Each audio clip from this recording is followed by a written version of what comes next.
अस्सलाम वालेकुम, आदाब। शाम के 6 बज चुके हैं। न्यूज़ सेंटर में आपका बहुत बहुत खैर मकदम है। मैं हूं आपके साथ ज़ुहूर लोलाबी और मेरे साथ इदरीस फलाही मौजूद है। न्यूज़ सेंटर में 10 अहम सुर्खियां आप तक पहुंचाएंगे, लेकिन उससे पहले आज दिन की 5 बड़ी खबरें कौन रही है वो आपके सामने रखेंगे और उसके बाद उनकी तफसील भी आप तक पहुंचाएंगे। जी हाँ, बिल्कुल ज़हूर। सबसे पहले अपने नाज़रीन को बताएंगे कि आज दिन भर की 5 कौन सी खबरें हैं। सबसे पहले एक बड़ी खबर आपको बताएंगे, सीसीएस की बैठक में बड़ा फैसला लिया गया है। क्या है वो बड़ा फैसला, आपको दूसरी बड़ी खबर आपको बता दी कि काबीना की मीटिंग में जात पात की मर्दमशुमारी पर मोहर लगी है। मोदी हुकूमत अब जात पात की मर्दमशुमारी कराएगी। इस हवाले से बड़ा फैसला आज काबीना की मीटिंग में लिया गया। इसके अलावा एक बड़ी खबर जहां पर हिंदुस्तान पाकिस्तान कशीदगी देखने को मिल रही है, वहीं पर खिलाड़ी शाहिद आफरीदी के खिलाफ भारत सरकार की बड़ी कार्रवाई की गई है। ये क्यों हुआ, आपको बता दें। चौथी बड़ी खबर आपको बता दें कि एक तरफ से जहां कशीदगी का माहौल बरकरार है, तो दूसरी तरफ Pak Bharat DG military operations के बीच हॉटलाइन पर राब्ता हुआ है। किन मुद्दों पर बातचीत हुई है वो भी आपके सामने रखेंगे। इसके अलावा आपको ये भी बताएंगे, दाखिला वजीर अमित शाह आज रात 8 बजे एक इजलास में शिरकत करेंगे और इस इजलास की सदारत करेंगे। इजलास में क्या कुछ अहम होने वाला है, इस सिलसिले में आपको जानकारी देंगे। तो आज की ये 5 बड़ी खबरें, इनकी तफसीलात आप तक जरूर रखेंगे, लेकिन सबसे पहले हस्बे मामूल 10 सुर्खियों पर एक नजर।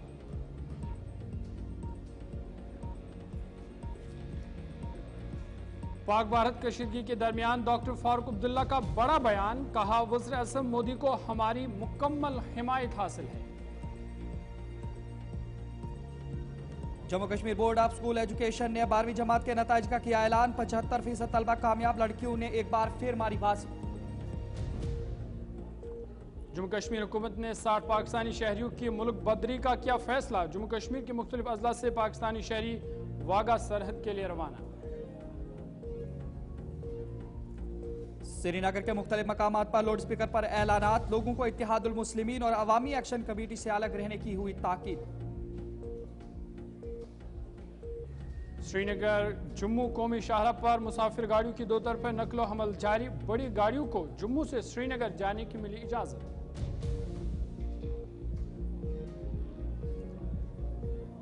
क्लासरूम घोटाला, सिसोदिया और सत्येंद्र जैन पर 2000 करोड़ की हेरफेर का इल्जाम, एसीबी ने दर्ज की एफआईआर। कोलकाता के होटल में लगी शदीद आग, 14 अफराद की दर्दनाक मौत, कई ने इमारत से कूद कर बचाई अपनी जान। मौसम के मुख्तलिफ अंदाज, कहीं शदीद गर्मी तो कहीं बारिश का इम्कान, महकमा मौसमियात का अलर्ट जारी। सवाल ही नहीं पैदा होता कि फिलहाल पाकिस्तानी फनकार हिंदुस्तान में काम करे, जावेद अख्तर का बयान।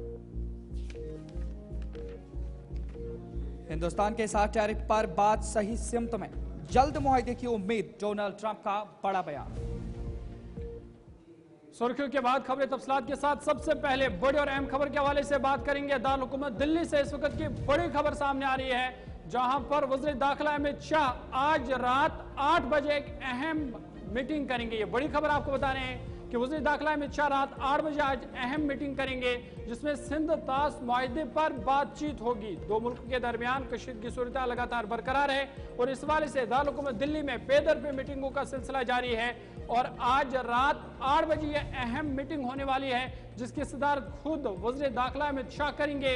CR पाटिल और दीगर वज़रा भी इस अहम मीटिंग में मौजूद रहेंगे, जिस दौरान कई अहम फैसले लिए जा सकते हैं, कई मामलों पर बातचीत होगी और खासकर जो इस वक्त 2 मुल्कों के दरमियान, पाक भारत के दरमियान जो कशीदगी की सूरत हाल है, इस पर भी बातचीत होगी। जी बिल्कुल ज़हूर, अगर बात करेंगे तो पहलगाम हमले के बाद पे दर पे मुल्क के अंदर कई मीटिंगें हुई है, चाहे वो मरकज़ के अंदर की बात करें या सिक्योरिटी डिफेंस के अंदर की बात करें, कई मीटिंगें हुई है और कई रद्दोबदल, कई ऐसे बड़े अहम फैसले लिए गए हैं। वहीं पर अगर बात करें आज की, तो आज रात 8 बजे के हवाले से जानकारी मिली है कि दाखिला वजीर अमित शाह आज एक मीटिंग करेंगे और खास करके जो आबी मुआहिदा है उसके सिलसिले में बातचीत होगी और इस सिलसिले में CR पाटिल और दीगर वज़रा मीटिंग में मौजूद रहेंगे। इस सिलसिले में भी हमें जानकारी मिली है।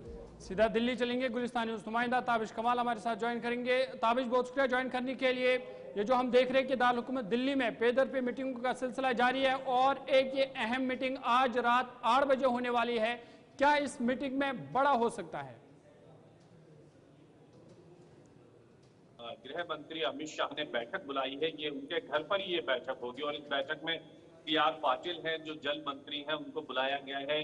देखिए, भारत पाकिस्तान का जो सिंधु जल समझौता है, मुआहदा है, उसको खत्म करके आगे जो जल संकट अगर भारत में होता है तो उससे निपटने की क्या तैयारी है, किस तरह की प्लानिंग की जाएगी, और अगर ये मुआहदा कैंसिल होता है, यानी कि अगर ये डील कैंसिल हो जाती है तो उसके बाद कितना इम्पैक्ट भारत और पाकिस्तान के जो बीच नहर जारी है उस पर कितना असर पड़ेगा, इस सब को लेकर के हाई लेवल मीटिंग बुलाई गई है।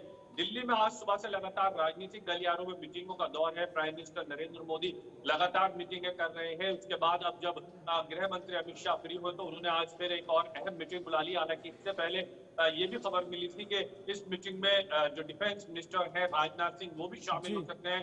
लेकिन ये देखने वाली बात होगी क्या डिफेंस मिनिस्टर राजनाथ सिंह और सी.आर. पाटिल दोनों शामिल होंगे या सिर्फ गृह मंत्री अमित शाह सी.आर. पाटिल से ही मुलाकात करेंगे, क्योंकि पाकिस्तान को लगातार करारा जवाब देने के लिए भारत सरकार अपनी तरफ से पूरी तैयारी कर रही है। योजनाएं बनाई जा रही हैं, एक एक तरीके से योजना बनाई जा रही है। स्ट्राइक करने की तैयारी की जा रही है। हालांकि सोशल स्ट्राइक की जा चुकी है, उसके अलावा डिप्लोमेटिक स्ट्राइक हो चुकी है, डिजिटल स्ट्राइक की जा रही है और तमाम जिस तरह से इस वक्त दोनों मुल्कों के दरमियान जो कशीदगी हालात बने हुए हैं और इससे पहले फैसला लिया गया था कि जो सिंध तोस मुआहदा है उसे मनसूख कर दिया गया, इस मीटिंग में मजीद क्या कुछ हो सकता है? क्या मजीद पाबंदियां पाकिस्तान पर आयद की जा सकती है? बिल्कुल, देखिए, उम्मीद ये जताई जा रही है कि इस मीटिंग के दौरान इसको लेकर के बातचीत हो सकती है। सबसे अहम चीज यहाँ पर देखिए जरूर ये है कि लगातार हम ये देख रहे हैं कि भारत अपनी बहुत बड़े स्तर पर तैयारी कर रहा है और ये तैयारियां जो है मीटिंगों से हमें समझ में आ रही है कि भारत की तरफ से बड़ी तैयारियां की जा रही हैं। चाहे वो प्राइम मिनिस्टर नरेंद्र मोदी की मीटिंग हो, डिफेंस मिनिस्टर की मीटिंग हो, होम मिनिस्टर की मीटिंग हो, ये जो तमाम मीटिंगें की जा रही है, इससे एक बात साफ हो चुकी है कि कहीं ना कहीं मीटिंग के बाद कुछ बड़ा करने की तैयारी भारतीय जनता पार्टी सरकार की तरफ से की जा रही है। सबसे अहम बात यह है जरूर कि जिस तरह से लगातार तैयारियां की जा रही है वो सब मीडिया से छुपा करके किया जा रहा है। मीडिया को डिफेंस की और अपनी सरकार अपनी तैयारियों पर ज्यादा जानकारी नहीं दे रही है। ये एडवाइजरी पहले ही जारी कर दी गई थी कि डिफेंस से जुड़े मामला को मीडिया बहुत ज्यादा नहीं चलाएगा या उससे परहेज करेगा। तो आप समझ सकते हैं कि सरकार कुछ बड़े प्लान कर रही है और इसीलिए आज होम मिनिस्टर अमित शाह के साथ ये बहुत अहम बैठक सी.आर. पाटिल की होने वाली। देखिए, दोनों ही गुजरात के बड़े लीडर हैं। सी.आर. पाटिल भी गुजरात के लीडर है, होम मिनिस्टर अमित शाह भी गुजरात से आते हैं और दोनों ही बहुत बेहतर से समझते हैं कि किस तरह से आगे के कदम उठाने हैं और इसलिए ये मीटिंग रात 8 बजे बुलाई गई है। हालांकि 7 बजे राहुल गांधी प्रेस कॉन्फ्रेंस करने वाले हैं और लगभग 9 बजे के करीब वक्फ कमिटमेंट बिल को लेकर के एक और प्रोटेस्ट है जो ऑल इंडिया लेवल पर किया जा रहा है, जिसमें लाइट्स बंद करके वक्फ बिल का विरोध किया जाएगा। ताबिश आपसे ये भी जानकारी लेने की कोशिश करूंगा, जहां पर आबी तवानी के जो वजीर हैं पाटिल, अगर इनको भी इस मीटिंग में बुलाया जा रहा है तो क्या इस बात पर भी बातचीत हो सकती है या इसके हवाले से भी कुछ फैसला लिया जा सकता है? जैसे पहले से ये बताया जा रहा है कि ये जो हिंद आबी मुआहिदा है, भारत जो पानी रोक करके रखेगा उसके लिए उसे अलग कुछ रिजर्वायर्स बनाने की जरूरत पड़ेगी या इसके अलावा पानी को कहाँ रखेगा या बाकी कई सारे फैसले हैं। तो अब इन्हीं के साथ आबी जो तवानाई के वजीर हैं उनके साथ बैठक में बातचीत करना कितना अहम हो सकता है? देखिए, इतनी सबसे अहम बात यह है यहाँ पर, चूंकि आपको एक बड़ा प्लान रूप तैयार करना होगा। आपको याद होगा हिंदू धर्मगुरु स्वामी अवधेश्वरानंद मुक्तेश्वर जी ने भी एक सवाल खड़ा किया था। उन्होंने ये कहा था मीडिया से बातचीत करते हुए कि आप जो प्लान तैयार कर रहे हैं कि आप पानी बंद कर देंगे, पाकिस्तान को पानी के लिए तरसा देंगे, तो आपके पास पानी रोकने की प्लानिंग क्या है? उन्होंने कहा था कि अगर 20 साल तक आप डैम तैयार करेंगे तो 20 साल के बाद ये जाकर के तैयार होगा। दूसरी बहुत अहम बात है कि कितना इसमें खर्चा होगा, तो सरकार की क्या तैयारी है। ये तो खुद जो हिंदू रिलीजन के धर्म गुरु हैं वो इस बात का सवाल उठा रहे हैं कि आप किससे तैयार हैं, आपकी तैयारी क्या है, किस तरह से आप डैम तैयार करेंगे, इसमें कितना समय लगेगा, इसमें खर्चा कितना आएगा, सरकार इसके लिए कितना तैयार है, पानी का रूट किधर डाइवर्ट किया जाएगा। ये तमाम बहुत अहम चीजें और इसलिए जिस पर बातचीत होगी। बहुत बहुत शुक्रिया ताबिश कमाल तफसीलात फराहम करने के लिए। दिल्ली से ताबिश कमाल तफसीलात फराहम कर रही थी और बता रही थी कि आज शाम 7 बजे हिज़्ब इख्तिलाफ leader Rahul Gandhi press conference करेंगे और उसके बाद एक अहम मीटिंग रात 8 बजे होने वाली है। वज़ीर दाखिला अमित शाह की सदारत में वो मीटिंग होगी जिसमें कई अहम फैसले लिए जा सकते हैं। जी नाज़रीन, बिल्कुल एक और बड़ी खबर की ओर बढ़ेंगे और आपको बताएंगे जहां पर आज पेदर पे इजलास मुनाकिद हुए, वहीं पर अगर बात करें CCS की बैठक में एक बड़ा फैसला लिया गया है। नेशनल सिक्योरिटी एडवाइजरी बोर्ड को दोबारा तश्कील दिया गया है। साबिक रॉ चीफ को बोर्ड का सरबराह नामजद किया गया है और आपको बताएंगे कि ये जो बैठक या जो इजलास आज मुनाकिद हुआ, ये वजीर आजम मोदी की सदारत में मुनाकिद हुआ था और एक बड़ा फैसला लिया गया है जहां पर भारत पाकिस्तान के दरमियान कशीदगी है, वहीं पर भारत सरकार कई किस्म के बदलाव और कई किस्म के बड़े फैसले लेकर देखने को मिल रही है। वहीं पर अगर बात करें आज की, तो राज चीफ को बोर्ड का सरबराह मुंतखब किया गया है और पूरी निगरानी और पूरी जिम्मेदारी अब उन्हें दी गई है। नेशनल सिक्योरिटी एडवाइजरी बोर्ड को दोबारा तश्कील देने के बाद अब रॉ चीफ को बोर्ड का सरबराह, जो साबिक रॉ चीफ है, उनको नामजद किया गया है। वज़ीर आज़म मोदी की सदारत में उनकी रिहाइशगाह पर होने वाला सिक्योरिटी से मुतल्लिक काबीना कमेटी के इजलास में बड़े फैसले लिए गए हैं। आपको बता दें कि 22 अप्रैल को बायसरन पहलगाम इलाके में होने वाले दहशतगर्द हमले के बाद ये दूसरा CCS का इजलास था जिसकी सदारत वज़ीर आज़म मोदी ने की। इजलास का मकसद मौजूदा सिक्योरिटी सूरत का जायजा लेना और आइंदा की हिकमत अमली पर गौर करना था। CCS जो कि कौमी सलामती से मुतल्लिक फैसलों की आला तरीन बॉडी है, ये दूसरी मीटिंग वज़ीर आज़म की रिहाइशगाह पर बुलाई गई थी। इजलास में वज़ीर दिफा राजनाथ सिंह, वज़ीर दाखिला अमित शाह, वज़ीर खारजा S जयशंकर और वज़ीर खजाना निर्मला सीतारमन ने शिरकत की। CCS इजलास के बाद कई अहम फैसले लिए गए हैं जिसमें नेशनल सिक्योरिटी एडवाइजरी बोर्ड दोबारा तश्कील दिया गया, साबिक राज चीफ को बोर्ड का सरबराह नामजद किया गया है।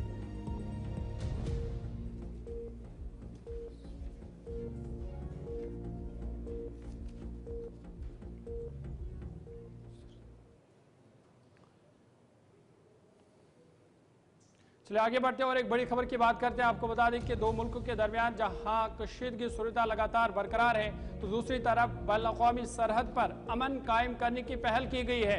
पाक भारत कशीदगी एक तरफ से बरकरार है तो दूसरी तरफ से बैनुल-अक़वामी सरहद पर अमन कायम करने की पहल की गई है, क्योंकि DG मिलिट्री ऑपरेशंस के बीच राब्ता हुआ है, मीटिंग हुई है और सरहद पर अमन कायम रखने की बातचीत इसमें हुई है और पाकिस्तान पर जोर दिया गया है कि वो लगातार सीज फायर कर रहा है, पाकिस्तान जंगबंदी की खिलाफ वर्जी कर रहा है। उस पर पाकिस्तान को ये कहा गया है कि वो सरहद पर अमन कायम रखे। जो लगातार जंगबंदी की खिलाफ वर्जी हो रही है उस पर पाकिस्तान को तनकीद का निशाना बनाया गया है और कहा गया है कि सरहद पर अमन कायम बरकरार रखा जाए। जी नाज़रीन, ये एक बड़ी खबर आपको बता रहे हैं हम, जहां पर हिंदुस्तान और पाकिस्तान के मिलिट्री ऑपरेशंस के डायरेक्टर जनरल्स ने हॉटलाइन पर बात की, जिसमें पाकिस्तान की तरफ से बिला इश्तियाल जंगबंदी की खिलाफ वर्जियों पर तबादला ख्याल किया गया है। आपको बताएं कि दिफाई जराये की जानकारी के मुताबिक हिंदुस्तान ने पाकिस्तान को लाइन ऑफ कंट्रोल पर पाकिस्तानी फौज की बिला इश्तियाल खिलाफ वर्जियों के खिलाफ खबरदार किया है। पाकिस्तानी फौजियों ने लाइन ऑफ कंट्रोल यानी LOC और बैनुल अक़वामी सरहद IB के साथ जम्मू और कश्मीर के 4 सरहदी अजला के मुतअद्दिद सेक्टरों में बिला इश्तियाल फायरिंग की है, जिससे हिंदुस्तानी अफवाज को मुअस्सर जवाब देने पर मजबूर किया गया है। और आपको ये भी बताएंगे कि जो छोटे हथियारों से शुरू होने वाली फायरिंग की इत्तला मिली थी जम्मू जिले के IB के साथ परगौल सेक्टर और राजौरी जिले के सुंदरबनी और नौशहरा सेक्टर से मिली है, जिसके बाद कई किस्म के बड़े फैसले, खास करके किसानों ने अपनी फसलें पहले ही काटना शुरू कर दी हैं। और जिस तरीके से आपने देखा कि पाकिस्तान की जानिब से जो फायरिंग वहां से की गई है सरहदी इलाकों के अंदर, उसके बाद अब ये मीटिंग जो हॉटलाइन पर हुई है, कहीं न कहीं अब दोनों मुल्कों के बीच में किस तरीके से अमन को कायम करने की पहल की गई है भारत की जानिब से, तो ये एक बड़ा फैसला लिया गया है।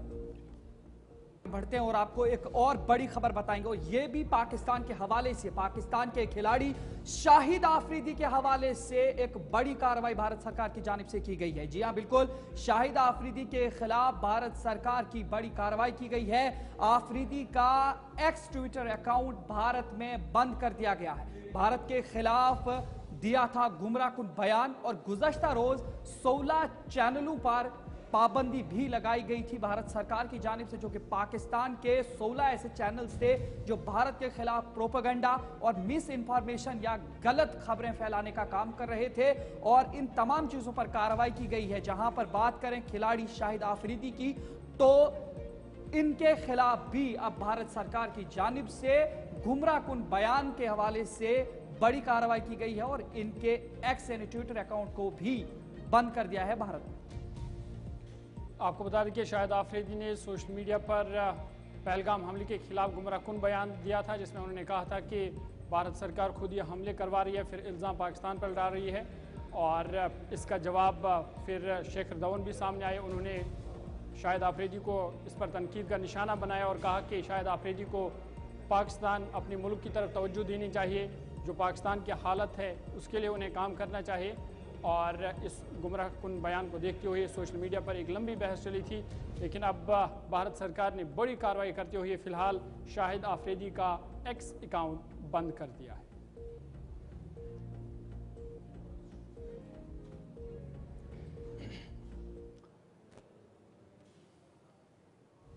आगे बढ़ते और एक बड़ी खबर आपके सामने रखते हैं और आपको बता दें कि काबीना इजलास में आज बड़ा फैसला हुआ है, जिसमें जात पात की मर्दमशुमारी पर आज मोहर लगी है। मोदी हुकूमत अब जात पात की मर्दमशुमारी कराएगी। तमाम जातों की मर्दमशुमारी अब हिंदुस्तान में होगी। आपको बता दें कि लगातार जहां कांग्रेस पार्टी भी इसका मुतालबा कर रही थी कि मुल्क में जात पात की मर्दमशुमारी की जाए, और आज बाज़ाब्ता तौर पर काबीना इजलास में इसको मंजूरी मिल गई है। मोदी हुकूमत अब जात पात की मर्दमशुमारी कराएगी और तमाम जातों की मर्दमशुमारी की जाएगी। आपको बता दें कि काबीना ने मर्दमशुमारी के हवाले से बड़ा फैसला किया है। इसके तहत तमाम जातों की मर्दमशुमारी की जाएगी। मरकजी काबीना के फैसलों पर मरकजी वजीर अश्विनी वैष्णव ने कहा कि सियासी उमूर की काबीना कमेटी ने आज फैसला किया कि आने वाले मर्दमशुमारी में जात पात की गिनती को शामिल किया जाए। जी बिल्कुल, जहूर बात करें तो इस दौरान वैष्णव ने कांग्रेस पार्टी पर निशाना लगाते हुए कहा है कि कांग्रेस ने कभी भी जात पात की मर्दमशुमारी को ईमानदारी से नहीं अपनाया है। जब वो इख्तिदार में थे तो उन्होंने कभी जात पात की बुनियाद पर मर्दमशुमारी नहीं करवाई। आज वो उसे सिर्फ सियासी हथियार के तौर पर इस्तेमाल कर रहे हैं। उन्होंने ये भी इल्जाम लगाया कि कांग्रेस और उसके इत्तेहादियों ने सियासी फायदे के लिए जात पात की मर्दमशुमारी की, लेकिन उसके पीछे हकीकी समाजी मकासद को कभी नहीं देखा।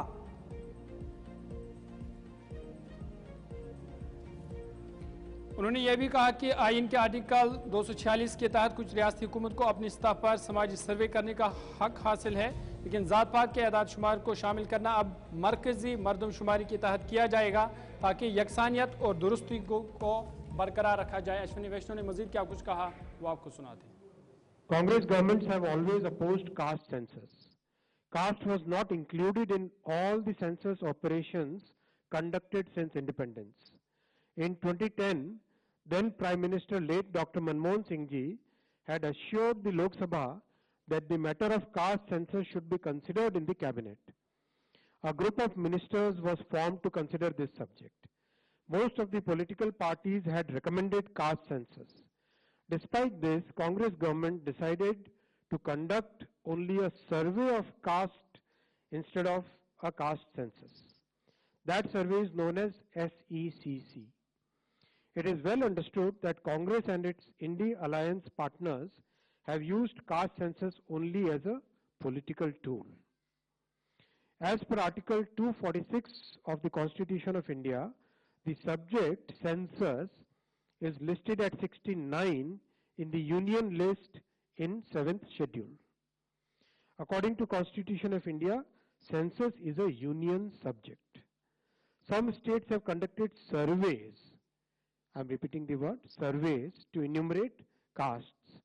Some states have done this well, while some others have conducted such surveys purely from a political angle in a non-transparent way. Such surveys have created doubts in the society. Considering all these facts and to ensure that a social fabric is not disturbed by politics, caste enumeration should be transparently included. I am emphasizing the word transparently included in the census instead of surveys. This will strengthen the social and economic structure of our society while the nation continues to progress. Under the leadership of our Prime Minister Shri Narendra Modi ji, the Cabinet Committee of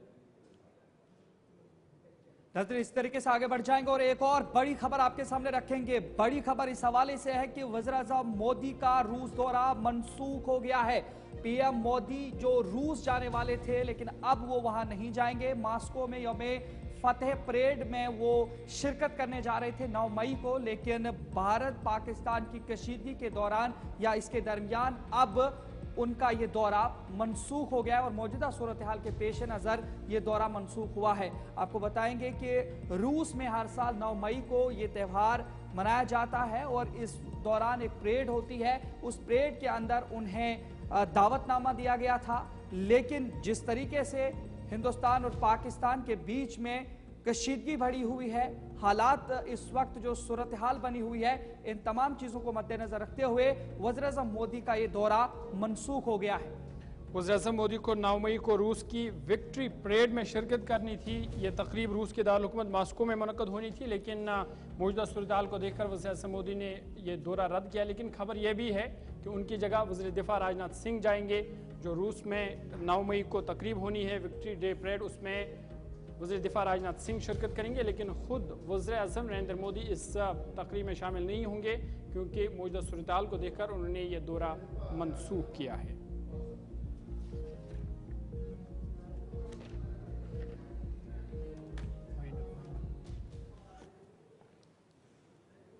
नजरीन news centre में फिलहाल वक्त हुआ चला है। इदरीस फलाही और ज़हूर अभी को इजाजत दीजिए। कल इंशाल्लाह फिर इसी वक्त मुलाकात होगी। तब तक के लिए हमें इजाजत दीजिए। आप यूं ही देखते रहे गुलिस्तान न्यूज। अल्लाह निगहबान।